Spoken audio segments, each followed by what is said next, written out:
Alright guys, Popsicle. Anyone know this brand? Guys, I was looking at the thumbnail for this video and I didn't know they trademarked the term Popsicle, guys. Like, literal word Popsicle. Everybody knows what everybody knows what a Popsicle is. Like, what else would you call a Popsicle? They actually trademarked that term, bro. I never seen. You think somebody would trademark the term car? Like that? That's what it's like. Let's check it out.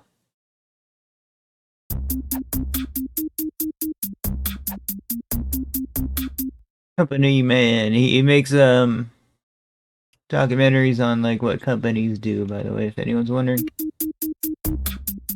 As a kid, playing outside on a hot summer day, it is hard to do much better than a refreshing Bro lost that tooth, and that is normal. cherry popsicle. That has always been my favorite flavor, and I don't think I'm alone here because apparently it is their best-selling flavor. I remember we would always get the variety You know what I mean?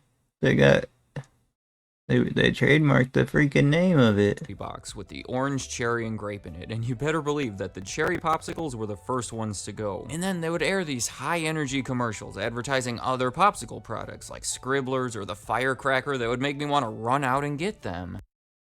Yo, for real, they are so good.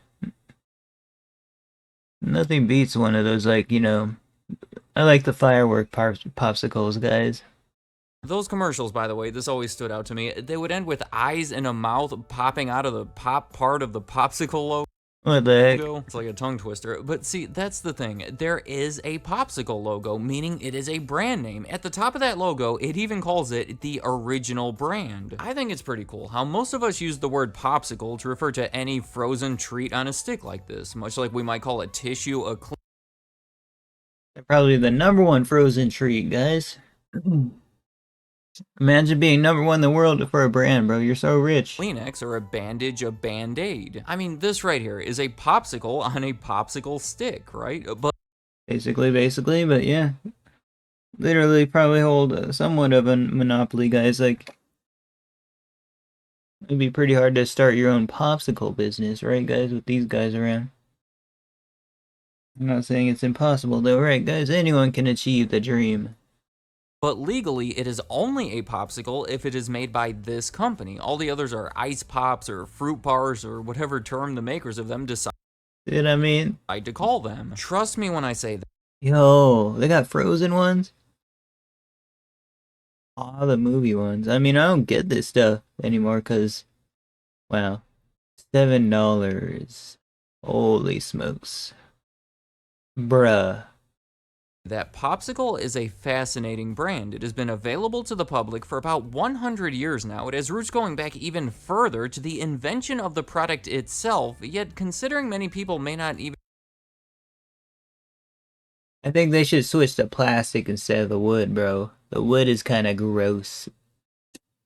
Plastic would be better on the teeth, right? What if you get a splinter, man? realize it's a brand at all, I think it tends to get overlooked. In this video, I want to talk about the history of Popsicle. Yo, they got a Minions flavor. Oh my gosh, bro. Popsicles are awesome. While highlighting some of their more About to ask my dad to buy me one of these flavors or something. significant ups and downs. Over that century, they have had 5 separate owners, starting with Frank Epperson. Now, a lot of the Wow, way back in 1905. Hold on, let me do my last workout. I'm gonna pause this. accounts in the very early days of Popsicle are a little sketchy, but the most reported story, and the one endorsed by the brand itself, is What bolt should you PK with? While using Dragon Crossbow in Deadman mode? Just use Opal Dragon Dragonstone bolts.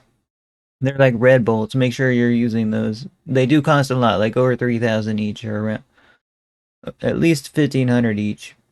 But if you're PKing, you definitely use Opal Dragonstone bolts easy. Oh.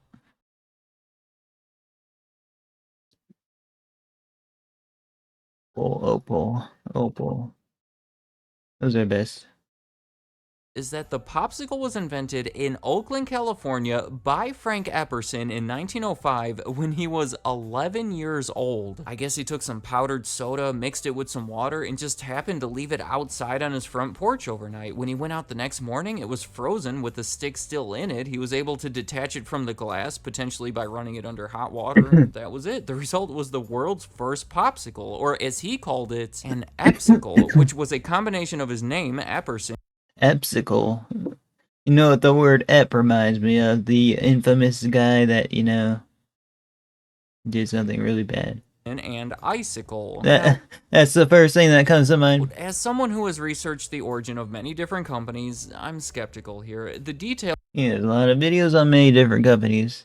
These videos might take maybe a week of the story vary or even a few days to make, really. more than usual based on the source, none of which are definitive. The chances of having temperatures that low overnight in Oakland are not high, and overall, it just sounds like a cleaned up, exaggerated version of a story that a brand would like to promote. Not to take anything away from 11 Yeah, seems about right. year-old Frank Epperson, I'm just saying that the actual events were maybe a little different. But either way, not much was done with the Epsicle over the next 18 years. I guess that he would make some for his family and neighbors, but Dang, bro.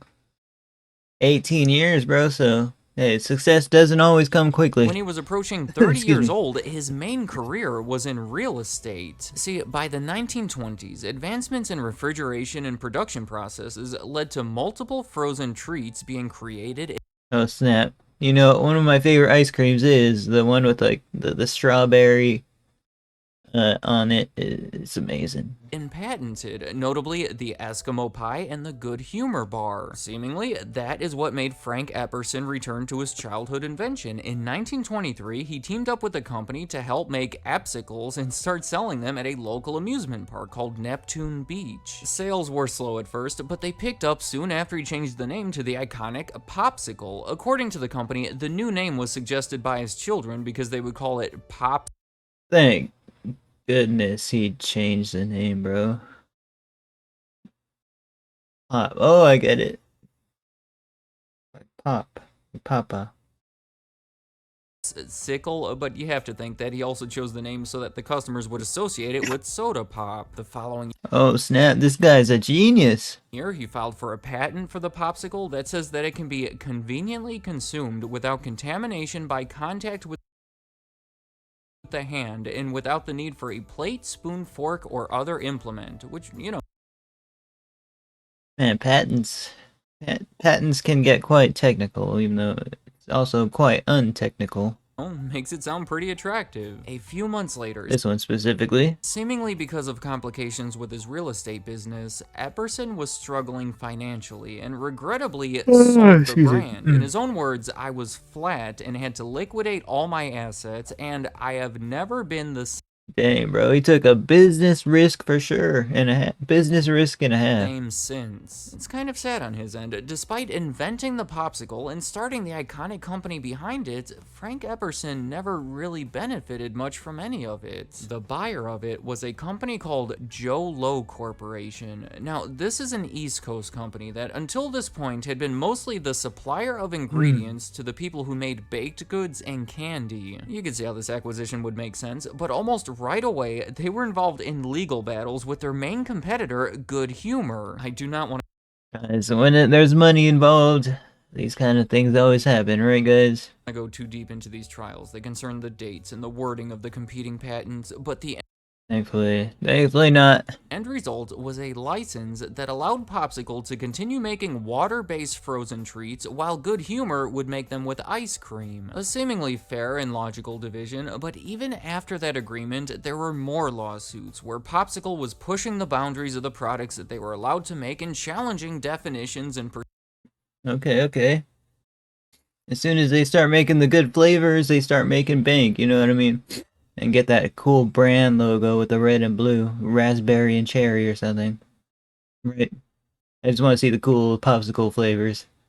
percentages of dairy and butterfat that they can get away with. It all gets pretty crazy and explains why Popsicle and Good Humor were such direct rivals, but they were both able to continue, and Popsicle specifically really gained momentum during the Great Depression. At the time, Popsicles only cost 5 cents, making them one of the cheaper frozen treats on the market. Logically, 5 cents? What the? when people did Man, this is way back then, guys. Nowadays we're paying 60 cents per popsicle. $1 a dozen. didn't have much money to Hey, but it's not like it was 10 cents a dozen, right, guys? We're kind of in the inflated area. spare, that would buy popsicles over the more expensive options. And to take that even a step further, they started making them with a second stick. It was genius because it allowed the kid to share it with a friend of theirs, Oh yeah, that's cool as well. effectively meaning that the purchase of However, I was only child, so I ate them alone. one popsicle could now satisfy 2 children. It was a move that helped double their sales in 1931 alone to over 200 million popsicles. To meet that demand, the Joe Low Corporation made licensing deals with dozens of dairies across the country to make the popsicles, turning it into a nationally recognized brand. By the end of the 1930s, it was already being promoted by their longtime mascot, Popsicle Pete. He made his first appearance on the Buck Rogers. Yeah, we don't really see him that much anymore. Totally looks like something from way back then. Guys, the branding's gonna change in like 50 years, and whatever branding is gonna be like in 50 years, if there even is a branding, there would, it'll go down in the history books for sure. Somebody will maybe make video essays about it.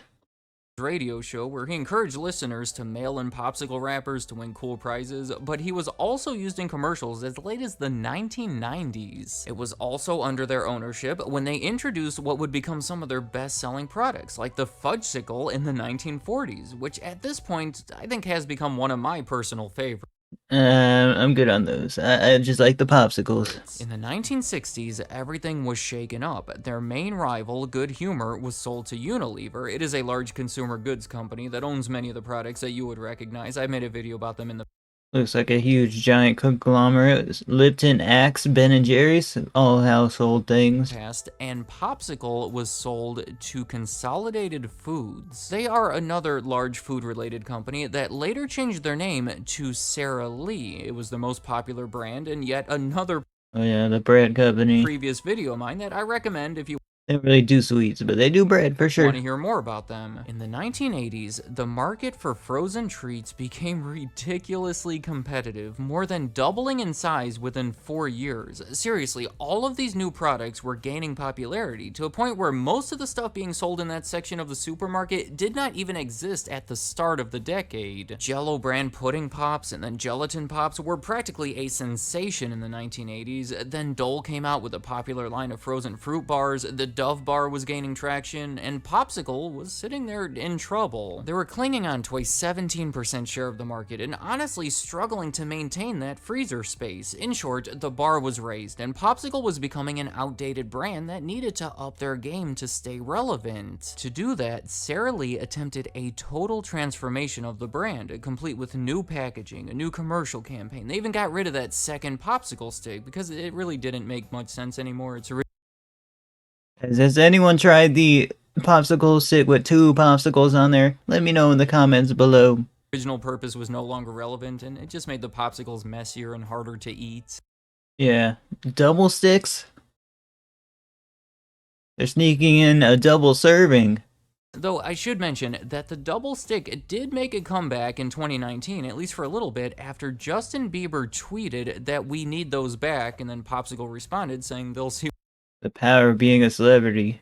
what they can do. But maybe the biggest part of their transformation in the 1980s was taking greater control of their production. Remember, it used to be dozens of dairies making them under a license, making it difficult to control the quality of the popsicles and the uniformity. They would be different in different areas based on who made them, and that's no good. So here, to make everything better and more the same, they moved production to a much smaller network of contract manufacturers. One of them being a Wisconsin-based company called Gold Bond Ice Cream, who was already making Eskimo pies and frozen Heath Gold bonds like the deodorant, guys. That's what it reminds me of. bars. In 1987, Sara Lee sold the Popsicle brand to Gold Bond Ice Cream. Yeah, despite all of their efforts and I swear that just reminds me of the baking soda or something, right? $70 million in popsicle sales that year, Sara Lee was struggling to make them profitable. They were having issues with distribution because the popsicles had to be shipped in colder temperatures than their other frozen foods, and for other reasons, Popsicle was not fitting in with Sara Lee's operation. Oh, they sell the cheesecake. Cause I tried that cheesecake and it's just wasn't a fan of it. As Sour cream topping. What do you mean sour cream topping? I'm good on that. well as you might expect, and selling it to a frozen Maybe if they had different flavors, I don't know. treat company, it appeared to be a better fit. I don't have too much to say about this one because it only lasted for 2 years. In 1989, all of Gold Bond ice cream, including Popsicle, was sold to Unilever, who, if you remember, had already bought Good Humor almost 30 years earlier. It was a historic deal because it brought Popsicle and Good Humor together, effectively ending a 60-plus year rivalry. Unilever was obviously making a huge push to scale their ice cream and frozen treat business, and these two acquisitions were just the start of it. In 1993, 4 years later, Unilever bought the Klondike brand and then the Breyers brand in two Klondike bar. separate deals that made Unilever the biggest maker of ice cream and frozen treats in the United States. Oh, they control Breyers, and for sure, guys. Do you guys eat ice cream regularly? Also, let me know in the comments below. In the year Like even during the summer or the winter and stuff. 2000, they built upon that lead by acquiring Ben & Jerry's. So it is now a very large-scale operation that has utilized the synergies Ben and Jerry's, and there's a whole ice cream section at the store, man. Like at least 8 freezers, bro. between the brands. They even In every single grocery store, by the way. started advertising it as Popsicle from Good Humor. Popsicle from Good Humor. Interesting advertisement. Being part of such a large, diverse company, it can be hard to tell how each individual brand is doing. It all kind of gets lost in the shuffle. But there is reason to believe that the Popsicle brand has been Bro's eyes were popping out of his head. successful. Consider that after 100 years, a third of them being with Unilever, Popsicle is still sold in Oh, what fruit twister? That looks kind of good. Would you try that? supermarkets all over the place. That's what I just want to see the popsicle brands. Maybe we'll react to a popsicle brand video essay kind of a video. We have seen that there were multiple times where it was I'm sure they had at least 200 different kind of you know, brands of popsicle. looking like they may be fading into obscurity, like so many other old-fashioned American brands like this, but amazingly, they are still relevant, to a point where the company claims to sell 2 billion of them every year. That's quite a bit. Not even 2 billion in sales, just 2 billion. Hey, I didn't think it would be just 2 billion in sales. Again, this is impressive, because I cannot imagine that many 11-year-olds have done something to lead to this big of an impact. Let me know in the comments, what do you think about Popsicle? Has this video made you want to run out and My gosh, pick up a Crayola. box of Oh my gosh. them the next time you're at the supermarket? I know that's my plan. What is your favorite flavor, your favorite kind, Oh, what? Micro Pops. No way. and how do they stack up to Good Whoa, they got granola in that one. I don't think that's an official popsicle, is it? Humor or the other frozen treats? And look, whether or not you're a fan of popsicles, I hope you'll agree with me when I say that this is a pretty amazing story that should not be overlooked. So any other thoughts you have about the iconic popsicle, leave them in the comments. I'd like to hear what you have to say. Thank you for watching. Alright guys, like, comment, subscribe. As a kid, it was a milestone that when you're big enough to have your own double stick popsicle, you didn't have to share. It's double serving still. Alright guys, I'm feeling tired guys. Like, comment, subscribe. Check out the next the video tomorrow. Check out the video. I do all my reactions live on Twitch. If you want to come through, say hi, you're more than welcome. Peace out, everyone. Like, comment, subscribe, all that good stuff. We will do a Twitch stream. I'm not sure if I'm gonna stream OSRs today, but check out company in the description later, guys.